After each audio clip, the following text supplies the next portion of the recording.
To what? That I'm not quite sure what that is. was the theme music. Anyway, hi, I'm Matt. And I'm Chris, and this is the new season of Monkey Mondays. We're back after a pretty boring summer, really. Yeah, we've all been locked down. Yeah. Did you learn anything cool? I learned lots of things about myself.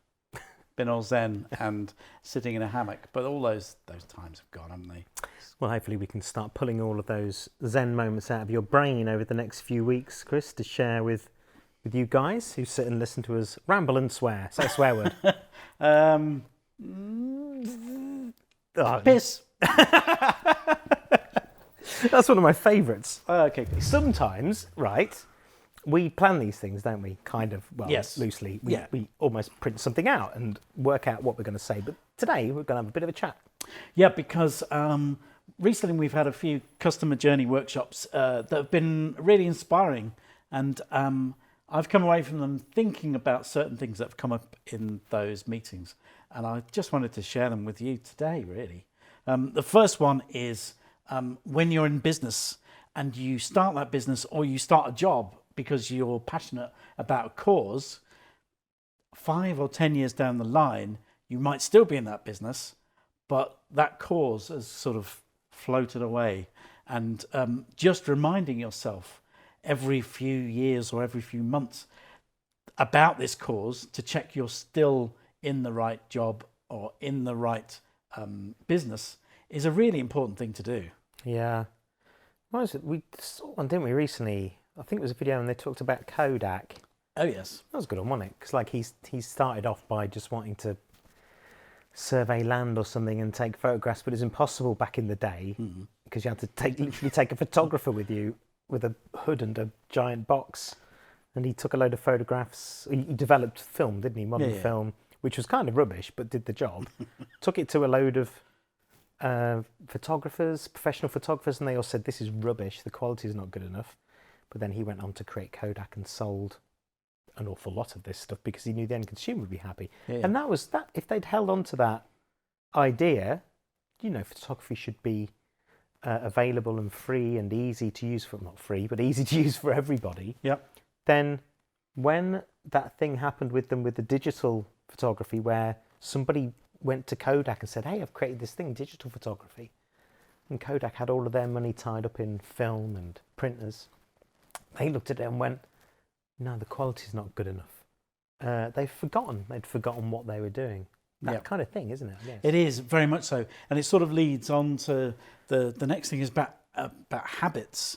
When you're in business for a long time, you form a habit. You sort of march along this same path. And as you go along year on year, that path becomes deeper and deeper and you're sort of digging your trench, whatever. But at some point, you're in the bottom of a big hole and you can barely see out and you can't see your cause anymore. And it's really interesting to me because we've had 2 workshops where we've come away from it with the people energized going, yeah, I know this is why I wanted to start the business. And yeah, I'm really just doing the same old shit every day. Yes. It's kind of odd. It's easy to forget, but we've done it as well, we though. have, yeah. I mean, and there are ways you can get pulled up out of it. And one thing is, I think chatting with other companies is really good. So one of our clients, but he's really a friend, isn't he? He's one of our oldest friends. We often just have quick get-togethers with him, and we share a bit of knowledge. And you know, when I'm head deep in running parts of the business, Chris and our friend Matt were always really good at pulling me out of that hole a little bit and going, "Hey, we've been looking at some big picture stuff over here," and it's really refreshing. I think another cool way of doing it is to tell a story. Yeah. Because we found that, didn't we? If we got people in the workshop just telling the story of why they started and where they came from and a bit in their past as well, go a bit further back, it becomes really interesting, get a really idea of what the essence of that company could be. Yeah, I mean, I'm not going to give away names, but there's a vineyard that we work with over in the States, and in the workshop we had with them, we just said, just tell us about the initial idea you had for this vineyard. And they were like, oh, we want it to be a lovely place, feel like a holiday all the time, and we want to run it and just be chilled out, and I'd sit there with my wine and we'd have customers over and they'd be like friends. And then 20 years later, you go, well, how does this business feel like compared to why you came here? Yeah. It's That was what inspired them to do it, wasn't it? They were abroad somewhere having some wine. They loved their wine, and they were like, "Oh man, this is great." And their passion for it's like infectious when they talk about it.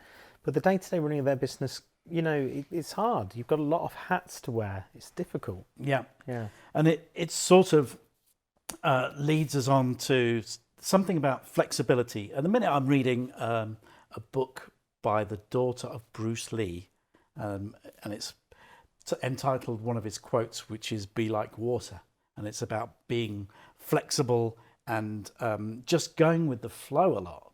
I mean, I'm only in the first couple of chapters, but you very much get the idea that in business, there's a lot of the businesses that I've seen fail have been so rigid. They've just gone, we're going to do this year on year, and that's it. It's fine. But they haven't seen people coming up from the other side, like your Kodak.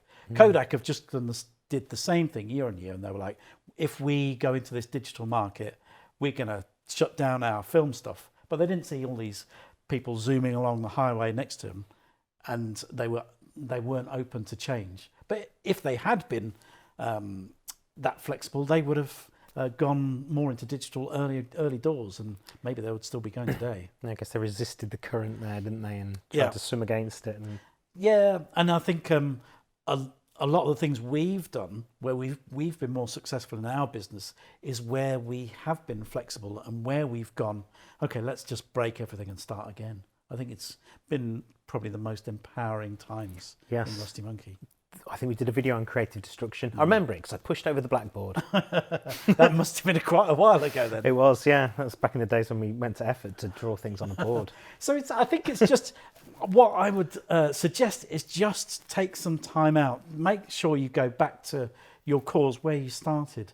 Just rather than think about the day-to-day, try and take yourself out of that day-to-day, maybe once a month, maybe once a quarter, maybe once a week. You just need to step out of the business and just go, is this why we started? Is this why I wanted to be here? Because you've just got to be happy at the end of the day. Yeah. Going back to that storytelling, actually, because Emma, who runs our PR department, she'd set up this kind of creative day with some school kids. It didn't happen because of COVID, I think, in the end, and that's why it got pulled. But she asked me to put together like a 20-minute presentation, one frame per minute, so 20 frames, 20 minutes, talking about my history and how we started Rusty Monkey and where it came from. And that was a really great experiment for me in a way, because I never thought about it, and I told this whole story of where I came from and where I studied, and talked about us, and I talked about Russ, who started the company with us, and it was really enlightening as to why we started the company versus just having, I don't know, I guess a normal job. Yeah. So that's another good thing you could do that would really help you reset your mind. It didn't take me long I think I did it in about an hour, and just do one frame per. You could even voice it and put it on your website as a wonderful story. Yeah, that's really powerful, actually. So if you decide to vlog about how you started your journey in your company, we'd like to hear it. Yeah, I think that could be great. And what it will do as well, it makes you sound really, it makes you be really authentic, and people understand where you're coming from and why you do what you do, and it changes the conversation. Yeah, it's a really good thing. It's a really good thing. You should check it out and give it a go. Yeah. So go away. I'll put a link to the book below if you want to read that.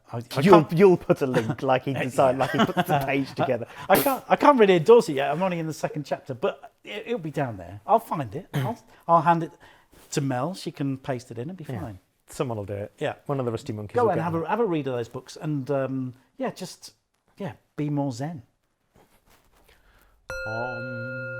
That's lovely. It's nice, isn't it?